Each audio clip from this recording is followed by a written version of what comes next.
स्वागत है तो मेरे सेट पेपर 2 में। तो साइंस का आज हम सेट पेपर 2 लगाने वाले हैं। पिछले क्वेश्चन तक जैसे कि हम लोग पता है कि हम लोग यहाँ तक देख चुके थे। ये क्वेश्चन हम लोग कर चुके थे, प्रोटॉन इलेक्ट्रॉन ये वाला क्वेश्चन कर चुके थे। तो हम आगे आज बढ़ते हैं। तो चलिए आगे लगाते हैं हम सारे क्वेश्चन जो कि बेहद इंपॉर्टेंट है। और अच्छा लगे तो जरूर सेशन को लाइक कीजिए। देखते हैं पहला क्वेश्चन क्या है कि किसी भी तत्व के अन्य तत्वों के साथ संयोजन करने की क्षमता क्या कहलाती है।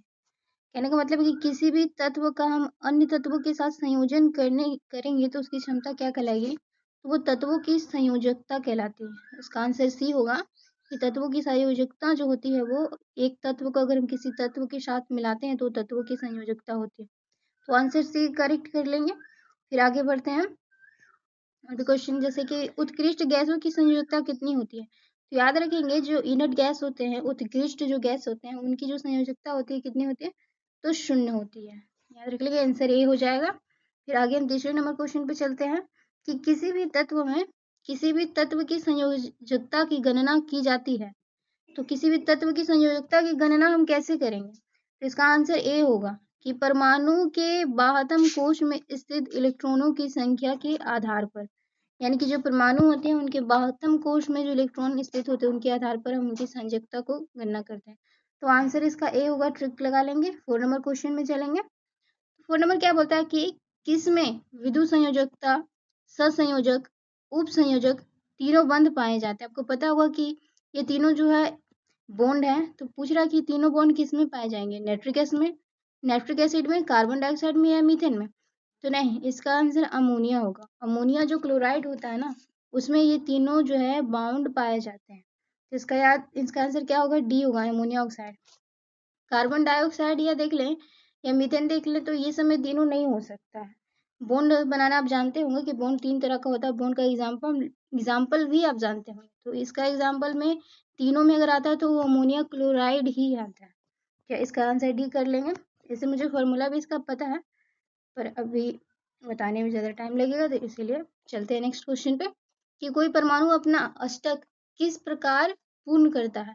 किसी परमाणु को अपना अष्टक, अपना जो आखिरी कक्षा होता है उसको पूर्ण करना है तो वो कैसे पूर्ण करेगा।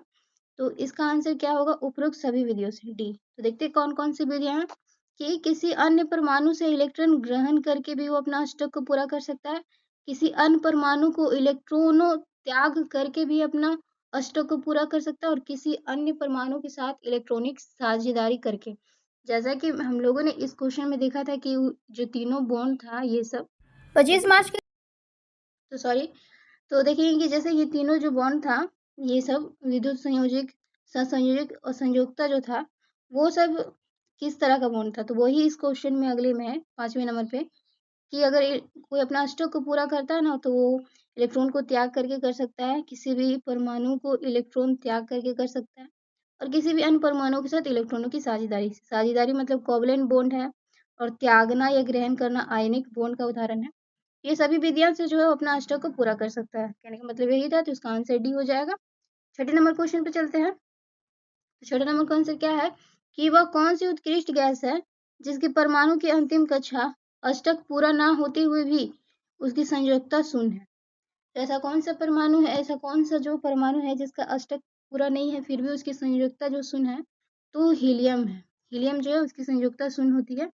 इसका आंसर बी होगा। कर लेंगे कि हीलियम की जो संयोजकता है वो शून्य होती है। 7वें नंबर क्वेश्चन में हम देखेंगे कि अणुओं तथा परमाणुओं के मध्य आरोपित आकर्षण बल जो उन्हें एक निश्चित ज्यामितीय स्वरूप को बांधे रखता है क्या कहलाता है। तो ये रासायनिक बंध होता है। किसी भी परमाणु अणु को बांध के रखता है तो उसे हम रासायनिक बंध ही कहते हैं, यानी कि आयनिक बॉन्ड ही कहते हैं। तो इसका आंसर ए लगा लेंगे। फिर चलते हैं और भी आगे क्वेश्चन पे। 8 नंबर क्वेश्चन पे हम देखेंगे कि 8 नंबर क्वेश्चन में क्या बताया गया कि किसी जो है निम्नलिखित में से किन यौगिकों में संयोजकता तथा उप संयोजकता दोनों प्रकार के बंध पाए जाते हैं। यानी कि संयोजकता यानी कि साझेदारी कंपाउंड के बारे में बात किया जा रहा है। तो इसका आंसर उपरोक्त सभी होगा। यानी कि जो कार्बन मोनोऑक्साइड होता है वो भी साझेदारी से बनता है, यानी कि शेयरिंग से बनता है। ओजोन O3 भी जो होता है वो भी साझेदारी यानी सहसंयोजक बंध का उदाहरण है। और नाइट्रिक जो है HNO3 वो भी सहसंयोजक बंध का उदाहरण है। तो ये सभी हो जाएंगे। बंध आप पढ़े होंगे, जानते होंगे बंध के बारे में कि कौन किस बंध से बंधता है। नहीं पढ़े हैं तो बिल्कुल पढ़ सकते हैं मुझसे। तो देखिए चलिए देखते हैं 9 नंबर में कि किसी रासायनिक बंध को आयनिक बंध भी कहा जाता है। उसको आयनिक बंध हम कब कहेंगे? जब वो विद्युत संयोजक बंध हो। किसी भी विद्युत जो होगा, विद्युत से बंधा होगा तभी तो हम उसे आयनिक बंध कहेंगे। जैसे कि covalent bond, ionic bond, up covalent bond होता है, तो ये सब विद्युत संयोजक बंध होते हैं। तो इसका आंसर सी कर लेंगे। 3 नंबर पे चलते हैं। 3 नंबर में क्या बोला कि विद्युत संयोजक यौगिकों के विषय में सत्य कथन पहचानिए।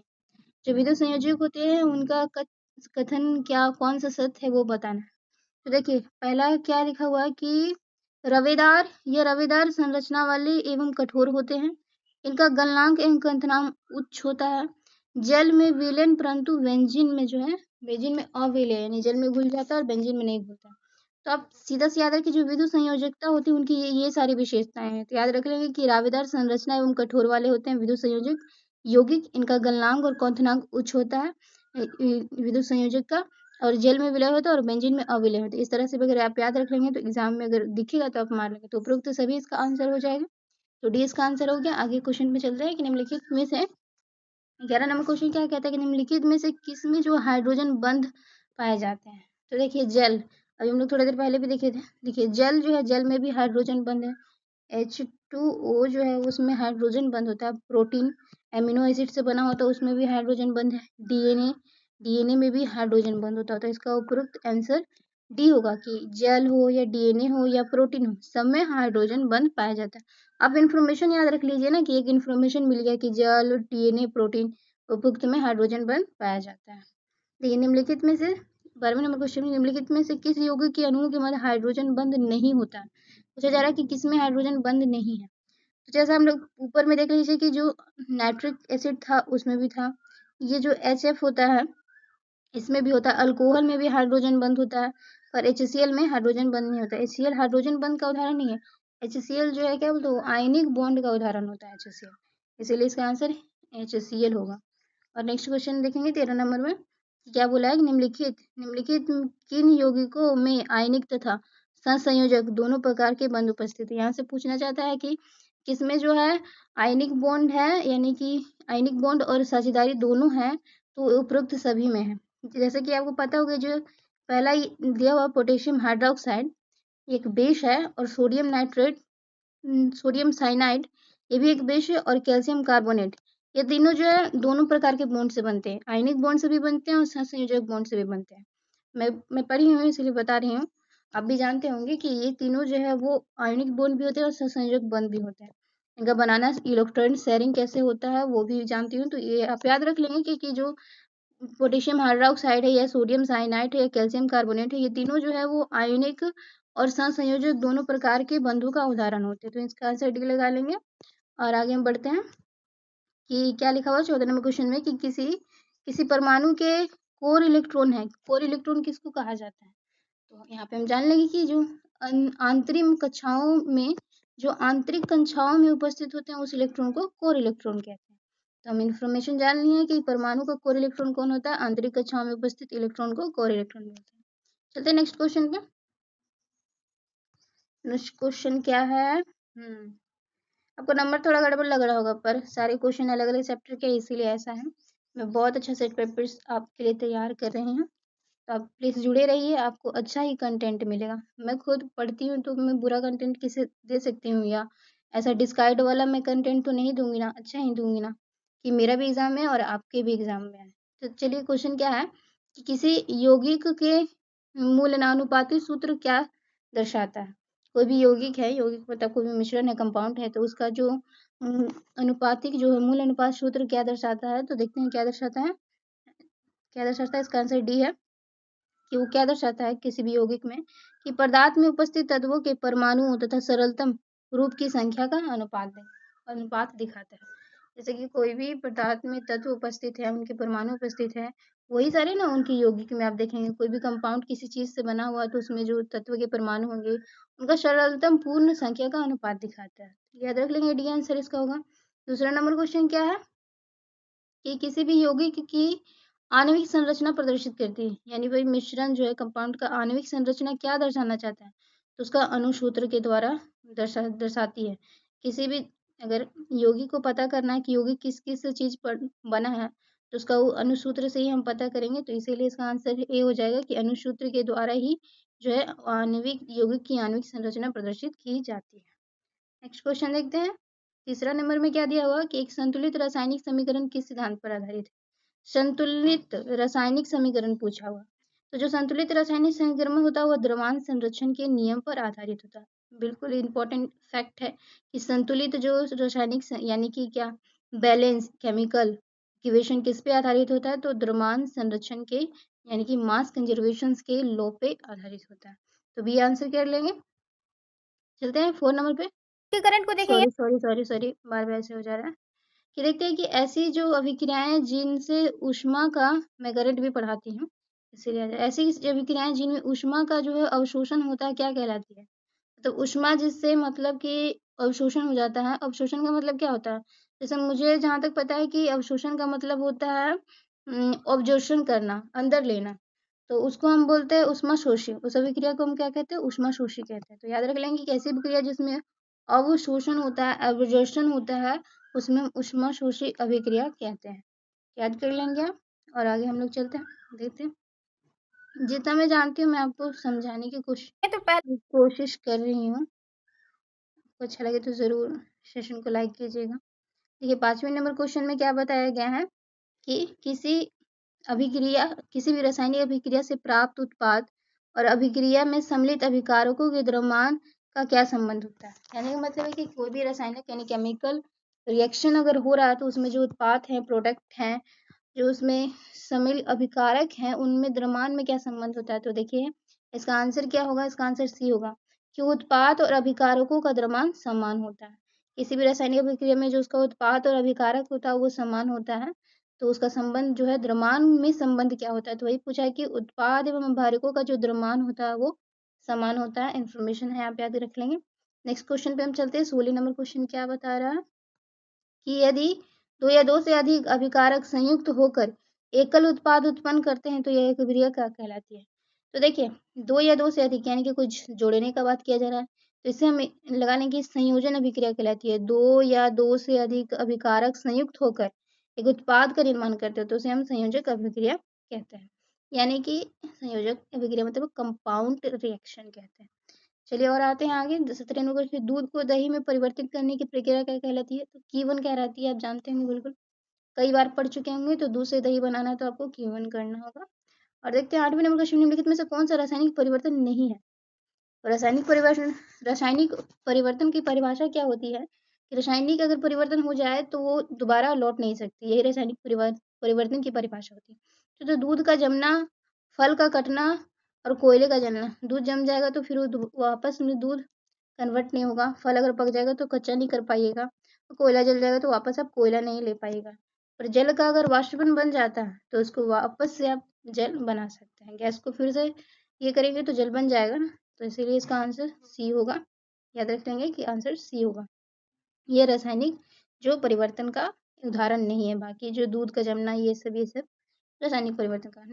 9 नंबर क्वेश्चन क्या है? निम्नलिखित में से ऊष्माक्षेपी अभिक्रिया, जैसे ऊष्माशोषी हम अभी देखे थे कि ऊष्माशोषी जो ऊष्मा को एब्जॉर्प्शन करता है उसे कहते हैं, पर ऊष्माक्षेपी जो ऊष्मा को निकाल देता है। तो देखिए ये जो ईंधन है, ईंधन का दहन, लोहे में जंग लगना, ये सब ऊष्माक्षेपी का उदाहरण है। तो इसका डी आंसर होगा कि ईंधन का जो दहन होता है, जलना होता है, या लोहे का जंग लगना, उसे ऊष्माशेषी का ऊष्माशेषी का उदाहरण होता है। तो आप आंसर लगा लेंगे कि डी हो जाएगा। और आगे बढ़ते हैं और भी क्वेश्चन। फिर देखते हैं 10वें नंबर क्वेश्चन में आते हैं कि क्या लिखा हुआ। पौधे में होने वाली जो प्रकाश संश्लेषण की क्रिया किस प्रकार की रासायनिक अभिक्रिया है? जो पौधे में प्रकाश संश्लेषण होता है वो कैसी अभिक्रिया, वो पूछा जा रहा है। तो याद रख लेंगे कि वो प्रकाश रासायनिक अभिक्रिया है। ऑप्शन में देखेंगे आप, जहाँ प्रकाश संश्लेषण हो रहा है, प्रकाश रासायनिक अभिक्रिया रहेगा, मार दीजिएगा। नेक्स्ट क्वेश्चन पे देखते हैं। 11 नंबर क्वेश्चन में क्या है कि दोनों दिशाओं में होने वाली अभिक्रिया जिसे अभिकारक उत्पादकों का उत्पाद पुनः अभिकारकों का निर्माण करता है क्या कहलाती है? तो इसे क्या बोलते हैं? उत्कर्णीय, यानी कि दोनों डायरेक्शन से अभी रिवर्सल और इरिवर्सल रिएक्शन होता है, जैसा मैंने पढ़ा है साइंस में। तो उसे हम उत्कर्णीय रिएक्शन कहते हैं, यानी इक्विवेलेंट हो जाती है। तो वो उसी को हम उत्कर्णीय अभिरिएक्शन कहते हैं, दोनों तरफ से होती है जैसे। चलिए फिर हम 12 नंबर क्वेश्चन पे देखते हैं कि निम्न कथनों पर विचार कीजिए। निम्न कथनों पर विचार करना है। देखते हैं कैसे विचार करते हैं कि कौन सा कथन सही है, ये बताना है। तो देखिए क्या क्या बोला है कि जल जो है बर्फ में जमना एक रासायनिक अभिक्रिया है। नहीं, वो फिर आप उसको जल में ला सकते हैं, तो ये रासायनिक नहीं है, भौतिक अभिक्रिया है। आंतरिक आणविक संगठन से उत्पन्न परिवर्तन रासायनिक परिवर्तन है। तो हाँ, ये हो सकता है कि आंतरिक आणविक आणविक परमाणु वाला जो परिवर्तन होता है उससे बारे में, तो ये सही है। किसी भी रासायनिक परिवर्तन से नए पदार्थ प्राप्त होते हैं। बिल्कुल, आप दूध से दही बना दे रहे हैं तो आपको नया पदार्थ प्राप्त हो रहा है, तो वो रासायनिक अभिक्रिया है। आकृति माप अवस्था में परिवर्तन नहीं, किसी का अगर आप आकृति बदल दे रहे हैं माप अवस्था में जो परिवर्तन कर रहे हैं वो रासायनिक परिवर्तन नहीं होता, उसको फिर से तोड़ फोड़ के वैसा कर सकते, तो फिजिकल चेंज होता है। तो यहाँ पे केमिकल चेंज की बात की गई है, तो आंसर सिर्फ 2 और 3 ही होगा। तो आप याद रख लेंगे कि आंसर जो है सिर्फ 2 और 3 है। ठीक है, हम चलते 13 नंबर क्वेश्चन पे कि क्या बोला गया है कि चूने का पानी किसके द्वारा दूधिया हो जाता है। तो चूने के पानी में अगर आप कार्बन डाइऑक्साइड मिला देंगे यानी CO2 अगर मिला देते हैं तो दूधिया बन जाता है। तो याद रखना, चूने के पानी में अगर कार्बन डाइऑक्साइड का मिश्रण किया जाता है तो वह दूधिया में परिवर्तित हो जाता है। आते हैं अगले क्वेश्चन पे कि इनमें से कौन भौतिक परिवर्तन का उदाहरण है, यानी फिजिकल चेंज का एक उदाहरण इनमें से आपको बताना है। तो देखते हैं कि हवा में चांदी के बर्तनों का काला होना, ये रासायनिक परिवर्तन का उदाहरण होता है। मोमबत्ती का जलना रासायनिक है, पर मोमबत्ती का पिघलना जो है वो मतलब कि फिजिकल परिवर्तन होता है, भौतिक होता है। पर यहाँ पे जलना लिखा हुआ है ना, तो रासायनिक है। दूध से दही बनना भी रासायनिक अभिक्रिया है। पर पानी में आप चीनी घोल देंगे तो उसे आप अलग कर सकते हैं, ये भौतिक परिवर्तन का उदाहरण है। तो इसका आंसर डी होगा कि जो पानी चीनी है वो ये भौतिक परिवर्तन का उदाहरण। 15 नंबर में क्या बताया गया है कि जल का वाष्पन में परिवर्तन कैसा परिवर्तन है। तो ये तो बेहद आसान है कि अगर जल वाष्पन में बदलता है तो वो भौतिक परिवर्तन है, फिर उसको आप वाष्प से पानी में मिला सकते हैं, तो ये भौतिक परिवर्तन का उदाहरण है। फिर 16वें नंबर क्वेश्चन क्या बताते हैं कि पुरानी किताबों के कागज का रंग भूरा किस कारण हो जाता है। अब देखे होंगे कि हाल ही जो दिवाली आया था उसमें हम लोग बहुत किताब को भी बेचे हैं, तो उसमें थोड़ा खराब हो गया था वो लोग, तो उस सेलुलोज के ऑक्सीकरण के कारण, आपको पता हो कि लकड़ी जो होता है, लकड़ी में सेलुलोज पाया जाता है पेड़ में ना, तो उसका ऑक्सीकरण हो जाता है, तो इसीलिए उसका जो किताब का रंग होता है वो थोड़ा हल्का भूरा जैसा हो जाता है। तो इसे से याद रखेंगे, सेलुलोज का जो ऑक्सीकरण होता है उसके कारण उसमें किताब का रंग वैसा हो जाता है। अच्छा लगे तो जरूर सेशन को लाइक कीजिएगा, डिटेल वाइज मुझसे पढ़ सकते हैं। साइंस तो काफ़ी अच्छा पढ़ सकते हैं क्योंकि मैं साइंस की ही स्टूडेंट रह चुकी हूँ। तो देखिए, ऑक्सीकरण और अपचयन के विषय में नीचे दिए गए कथनों में से सही चुनना है। तो आप बिल्कुल चुनेंगे, पूरा मैं कथन दिखा देती हूँ आपको कि कैसे कैसे चुनना है। तो ऐसे कथन देखिए क्या क्या बोला है वो इसमें कि सही कथन चुनना है। तो ये तो पूरा दिख नहीं पा रहा है, फिर भी मैं आपको बताती हूँ। चलिए क्या क्या बोला है हम देख लेते हैं कि ऑक्सीकरण में इलेक्ट्रॉन त्यागे जाते हैं और अपचयन में इलेक्ट्रॉन ग्रहण किए जाते हैं। बिल्कुल, ऑक्सीकरण होता है तो इलेक्ट्रॉन का त्यागन होता है, और जबकि अपचयन होता है तो हाइड्रेशन होता है, तो इलेक्ट्रॉन ग्रहण किया जाता है। देखते हैं कि ऑक्सीकरण में इलेक्ट्रॉन ग्रहण किया जाते हैं, यहाँ पे ऑक्सीकरण में इलेक्ट्रॉन त्यागे जा रहे थे, तो यहाँ ग्रहण कैसे किए जाएंगे, गलत होगा ना। और फिर देखते हैं और आगे देखते हैं, आगे पढ़ते हैं कि क्या बोला कि ऑक्सीकारक ऑक्सीकरण का संख्या बढ़ाता है। बिल्कुल, इसका डिफिनेशन ही यही होता है कि बढ़ाता है वो, जबकि अवकारक जो होता है ऑक्सीजन की संख्या घटाता है।